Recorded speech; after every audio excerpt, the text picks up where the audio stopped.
Lorsque nous demandons quelque chose à Dieu, nous avons souvent une image ferme de la façon dont il devrait nous répondre.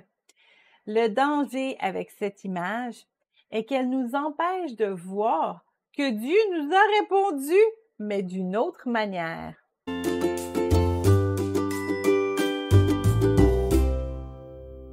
Nous n'avons qu'à regarder la sublime nature qui nous entoure pour réaliser que notre Dieu est très créatif. Il a créé des espèces animales qui vivent dans les fonds sous-marins et que personne ne verra jamais. Il y a des fleurs qui poussent dans des milieux si hostiles à l'humain que personne ne peut les admirer. Dieu a des idées qui dépassent notre intelligence. Car mes pensées ne sont pas vos pensées, et vos voix ne sont pas mes voix, dit l'Éternel. Ésaïe 55:8. C'est bien de dire à Dieu nos désirs et nos préférences, mais lorsque vient le temps de répondre à notre besoin, nous n'avons pas besoin de suggérer des solutions à Dieu. Il sait mieux que nous comment s'y prendre pour nous combler. Nous avons tous déjà entendu l'histoire d'un homme qui avait été surpris par une grande inondation. Il s'est réfugié sur le toit de sa maison et a prié Dieu de le sauver. Un de ses voisins s'est présenté à lui avec une petite barque et lui a proposé de le conduire à sec. L'homme a refusé en disant qu'il attendait l'aide de Dieu. Des sauveteurs professionnels sont ensuite venus avec un zodiaque. Mais l'homme a refusé de quitter son toit. Il attendait l'aide de Dieu. Ensuite, un hélicoptère envoyé par l'armée est venu pour le sortir de sa fâcheuse position. Et il a aussi refusé leur aide en prétextant qu'il attendait l'assistance de Dieu. Et il est ensuite mort noyé. Arrivé au ciel, il s'est plaint à Dieu. « Pourquoi tu ne m'as pas sauvé? » Et Dieu lui a répondu, « Mais je t'ai envoyé une barque, un zodiaque et même un hélicoptère. » Nous continuons d'agir de la même façon avec Dieu. Nous avons une dette énorme et nous prions Dieu de nous envoyer l'argent. Et soudainement, nous recevons une offre pour travailler à un projet momentané. Comme le travail est difficile, rempli d'inconvénients, nous le refusons. Nous continuons de nous plaindre à Dieu. Notre Père a 1000 moyens de nous sauver. Parfois, il peut nous donner l'argent, mais parfois, il peut nous donner un travail pour gagner cet argent. Ce n'est pas à nous de choisir la solution.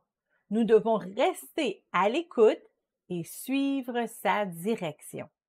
Nous demandons à Dieu de nous utiliser pour l'avancement de son royaume et notre pasteur enseigne un dimanche à son église qu'ils ont besoin de bénévoles à la garderie. Et nous restons là à prier que Dieu envoie des bénévoles pour s'en occuper, pendant que nous restons là à demander à Dieu de nous utiliser pour sa gloire. Dans Luc 10, le verset 2, Jésus dit à ses disciples de prier le maître de la moisson d'envoyer des ouvriers dans la moisson. Et le verset suivant, Jésus envoie ses disciples. Quelle réponse rapide à une prière! Et si Dieu avait déjà répondu à votre prière? Dans notre ministère, mon mari et moi avons rencontré plusieurs célibataires qui se plaignaient de ne pas être mariés. Or, nous avons rencontré des hommes qui ont eu plusieurs opportunités de mariage, mais ils n'avaient pas le goût de mettre des efforts pour changer leurs petits défauts pour devenir agréables. Oh ben, elle va m'accepter comme je suis, sinon tant pis. Ils sont encore seuls. Et nous avons vu beaucoup de femmes qui se plaignaient d'être seules alors qu'elles avaient un meilleur ami masculin. Et pourquoi pas lui? Nous leur demandons souvent. Ah non, il me connaît trop. Je n'ai pas de papillon dans le ventre quand je le vois. Parfois, Dieu répond à notre prière de rencontrer une personne formidable en ouvrant une opportunité pour le servir. En refusant de servir Dieu de cette façon, nous manquons alors une bonne opportunité de faire de belles rencontres. Ne vous inquiétez de rien, mais en toute chose, faites connaître vos besoins à Dieu par des prières et des supplications avec des actions de grâce. Philippiens 4:6. Le verset ici ne dit pas « Faites connaître à Dieu vos solutions mais bien vos besoins. Laissons la solution à Dieu. » Bon, si ce message ici vous fait réaliser que vous avez en effet manqué de belles opportunités, que vous reste-t-il à faire?